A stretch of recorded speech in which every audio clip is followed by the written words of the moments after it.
رمضان يا خير الشهور يا فضل رحمن غفور فيك البشائر غيثها يهدي السعادة والسرور أدرك مجيئك نعمة يحيي التراحم والشعور اقبل إلهي صومنا وقيامنا أنت الشكور. السلام علیکم ورحمۃ اللہ وبرکاتہ۔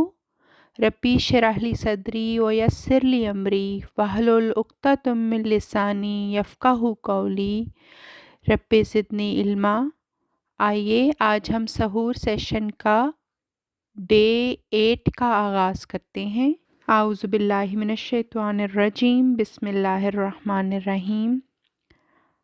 آج کا ہمارا موضوع جو ہے وہ شکر گزاری اور قدردانی ہے، جو کہ اللہ تعالیٰ کو بہت محبوب ہے۔ اسلام ہمیں ہر حال میں اللہ کا شکر ادا کرنے کی تعلیم دیتا ہے، چاہے ہم خوشحالی میں ہوں یا کسی آزمائش سے گزر رہے ہوں۔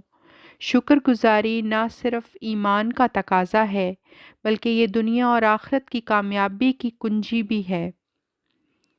اللہ تعالیٰ قرآن مجید میں فرماتے ہیں، وَلَئِن شَكَرْتُمْ لَأَزِيدَنَّكُمْ وَلَئِن كَفَرْتُمْ إِنَّ عَذَابِي لَشَدِيد۔ سورہ ابراہیم کی آیت نمبر 7۔ یعنی اس کا ترجمہ ہے، اگر تم شکر کرو گے تو میں تمہیں مزید عطا کروں گا، اور اگر ناشکری کرو گے تو بے شک میرا عذاب شدید ہے۔ یہ آیت ہمیں بتاتی ہے کہ شکر کرنے سے نعمتوں میں اضافہ ہوتا ہے، جبکہ ناشکری انسان کے لیے نقصان دہ ہے۔ پیارے نبی کریم صلی اللہ علیہ وسلم نے بھی ہمیں شکر کی تلقین فرمائی۔ ایک حدیث مبارکہ میں آتا ہے، جو لوگوں کا شکر ادا نہیں کرتا وہ اللہ کا بھی شکر ادا نہیں کرتا۔ سنن ابی داؤد، حدیث نمبر 4811۔ اس حدیث سے معلوم ہوتا ہے کہ اللہ کا شکر ادا کرنے کے ساتھ ساتھ ہمیں انسانوں کی بھی قدردانی کرنی چاہیے، کیونکہ یہ اللہ کی رضا کا ذریعہ ہے۔ حضرت سلیمان علیہ السلام کی شکر گزاری۔ اللہ تعالیٰ نے حضرت سلیمان علیہ السلام کو بے شمار نعمتوں سے نوازا تھا۔ انہیں جنات، انسانوں، پرندوں اور ہواؤں پہ اختیار دیا گیا تھا، مگر اس کے باوجود وہ ہمیشہ اللہ کے شکر گزار رہے۔ جب ان کے سامنے اللہ کی نعمتوں کا ذکر آیا تو انہوں نے دعا کی، اے میرے رب، مجھے توفیق دے کہ میں تیرے اس احسان کا شکر ادا کروں جو تو نے مجھ پر اور میرے والدین پر فرمایا ہے۔ سورہ النمل آیت 19۔ یہ واقعہ ہمیں سکھاتا ہے کہ شکر گزاری ہمیں اللہ کی مزید نعمتوں کا مستحق بناتی ہے۔ حضرت ایوب علیہ السلام کا صبر اور شکر۔ حضرت ایوب علیہ السلام کو اللہ نے بے شمار نعمتوں سے نوازا تھا، مگر آزمائش کے طور پر ان سے سب کچھ لے لیا گیا، صحت، اولاد، دولت، عزت، لیکن اس کے باوجود انہوں نے کبھی شکوہ نہیں کیا اور ہمیشہ اللہ کی رحمت کے امیدوار رہے، بلکہ وہ مشکل دور میں کہا کرتے تھے کہ جب اللہ نے نعمتیں دیں تو میں نے شکر ادا کیا، اب جب آزمائش آئی ہے تو میں صبر کر رہا ہوں۔ بالآخر اللہ نے ان کے صبر اور شکر گزاری کا صلہ انہیں صحت، اولاد اور پہلے سے زیادہ دولت عطا کر کے دی۔ ہمارے پیارے نبی کریم صلی اللہ علیہ وسلم کی شکر گزاری۔ رسول اللہ صلی اللہ علیہ وسلم راتوں کو قیام کرتے اور طویل سجدے کرتے تھے، حتیٰ کہ آپ کے پاؤں سوج جاتے۔ حضرت عائشہ رضی اللہ تعالیٰ عنہا نے ایک بار عرض کیا، یا رسول اللہ نے تو آپ کے تمام اگلے پچھلے گناہ معاف کر دیے ہیں، پھر آپ اتنی محنت کیوں کر رہے ہیں؟ آپ صلی اللہ علیہ وسلم نے فرمایا، کیا میں اللہ کا شکر گزار بندہ نہ بنوں؟ بخاری 1130۔ یہ حدیث ہمیں سکھاتی ہے کہ شکر گزاری بندگی کی معراج ہے۔ شکر گزاری سے ہمیں جو ہے وہ بہت سارے فوائد ملتے ہیں، جن میں سے کچھ فوائد دنیاوی ہیں، اور اسی طرح آخرت میں بھی ہمیں اللہ تعالیٰ جو ہے وہ اس پہ شکر گزاری جیسے خلق کے اوپر اللہ تعالیٰ انعام فرماتا ہے، جیسے کہ دنیا کے فائدوں میں سے کیا ہے کہ جیسے کہ قرآن میں وعدہ کیا گیا ہے کہ جو شکر کرے گا اللہ اسے مزید نوازے گا، اور شکر گزاری کرنے سے کیا ہوتا ہے کہ شکر گزار انسان ہمیشہ مطمئن رہتا ہے، جبکہ ناشکرا شخص ہمیشہ شکوے شکایت میں مبتلا رہتا ہے۔ جو انسان دوسروں کی قدردانی کرتا ہے لوگ بھی اس سے محبت کرتے ہیں۔ تحقیق سے ثابت ہوا ہے کہ شکر گزار افراد جو ہیں وہ ذہنی دباؤ اور سٹریس اور ڈپریشن سے محفوظ رہتے ہیں۔ اور اخروی فوائد میں کیا کیا شامل ہے؟ اللہ کی رضا اور جنت۔ شکر گزار بندہ اللہ کا محبوب ہوتا ہے اور قیامت کے دن اس کا انجام جنت میں ہوگا۔ قرآن میں اللہ نے واضح فرمایا ہے کہ ناشکری کرنے والوں کے لیے سخت عذاب ہے، جبکہ شکر گزاروں کے لیے نجات اور اجر عظیم ہے۔ تمام انبیاء، صحابہ، اولیاء اور نیک لوگ ہمیشہ شکر گزار رہے، اور جو ان کے راستے پر چلے گا وہ ان کے ساتھ ہوگا۔ ہم شکر گزاری کرنے کے لیے اپنی زندگی میں کیا کیا کر سکتے ہیں؟ ہر حال میں الحمدللہ کہنا۔ نبی کریم صلی اللہ علیہ وسلم نے فرمایا، الحمدللہ کہنا میزان کو بھر دیتا ہے۔ یہ مسلم کی حدیث ہے۔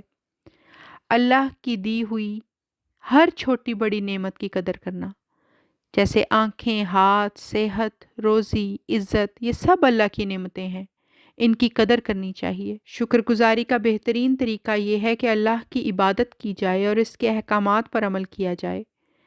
ہمیں اپنے والدین، اساتذہ اور دوستوں اور ہر اس شخص کا شکریہ ادا کرنا چاہیے جو ہمارے لیے اچھا کرتا ہے۔ اگر اللہ نے ہمیں نعمتیں دی ہیں تو ہمیں ضرورت مندوں کی مدد کرنی چاہیے۔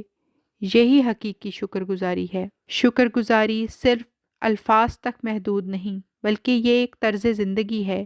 جو شخص اللہ کی نعمتوں کا شکر ادا کرتا ہے اللہ اسے مزید عطا فرماتا ہے، اور آخرت میں بھی اس کا مقام بلند ہوتا ہے۔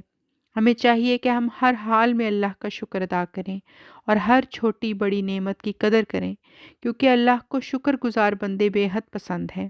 اللہ تعالی ہمیں شکر گزار بننے کی توفیق عطا فرمائے، آمین۔ چونکہ 8واں روزہ ہے تو سپارہ نمبر 8 کی تلاوت آج کل سبھی لوگ کر رہے ہیں، تو میں اس کا خلاصہ پیش کرتی ہوں۔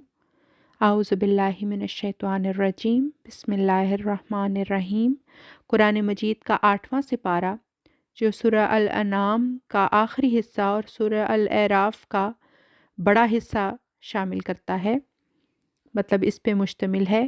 اس سپارے میں اللہ تعالیٰ کی قدرت، توحید یعنی وحدانیت، نبوت اور قیامت کے احوال کی تفصیلات ہیں۔ سورہ الانعام ایک عظیم سورہ ہے جو توحید اور عقیدہ اسلام پر مضبوط دلائل دیتی ہے۔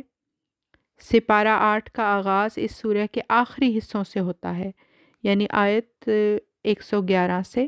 اللہ تعالیٰ ارشاد فرماتا ہے کہ اگر سبھی نشانیاں اور معجزات دکھائے بھی جائیں تو تب بھی کچھ لوگ ایسے ہوں گے جو ہدایت کی طرف نہیں آئیں گے۔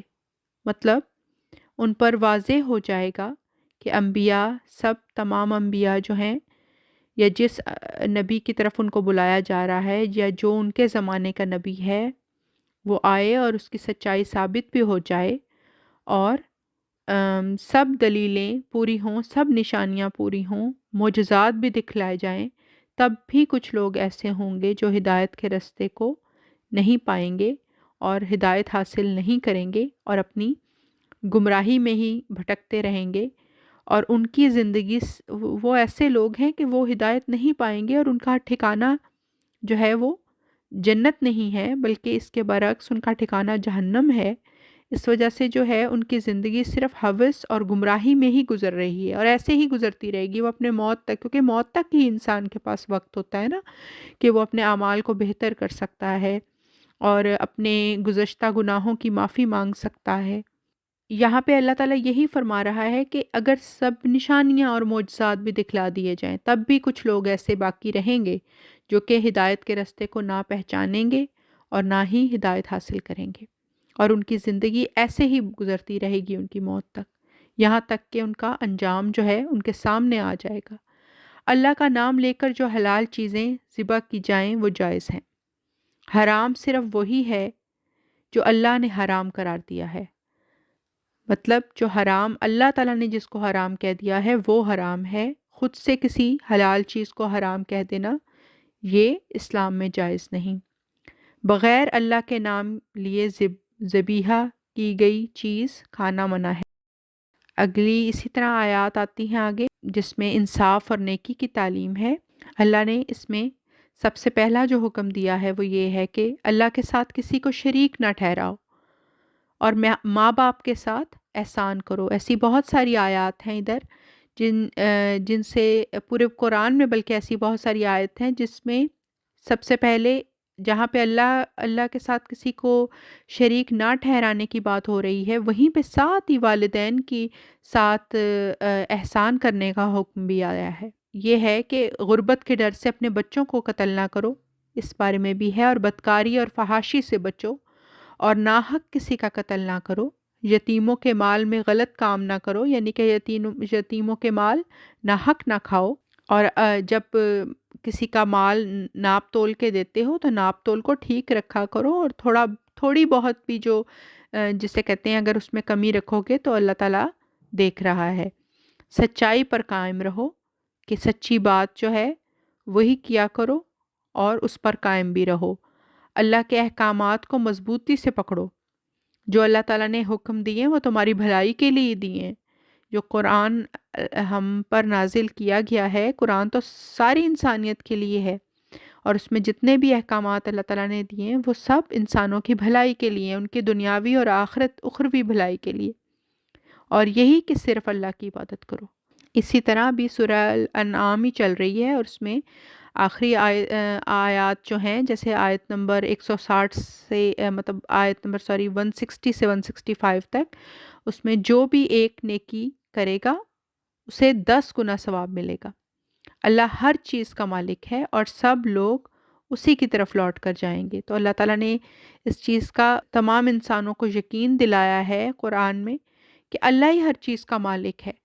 تو اگر تم نیکی کرتے ہو تو اسے بھی تم اپنے سامنے دیکھ لو گے، اور اگر تم بدی کرتے ہو دنیا میں، برا کرتے ہو، تو اسے بھی تم سامنے اپنے دیکھ لو گے جب مرنے کے بعد دوبارہ اللہ کی طرف لوٹ کر جاؤ گے۔ تو اسی طرح سورہ الاعراف جو ہے وہ ایک عظیم سورہ ہے جس میں انبیاء کے قصے بھی ہیں اور آخرت اور ہدایت کا بیان بھی ہے۔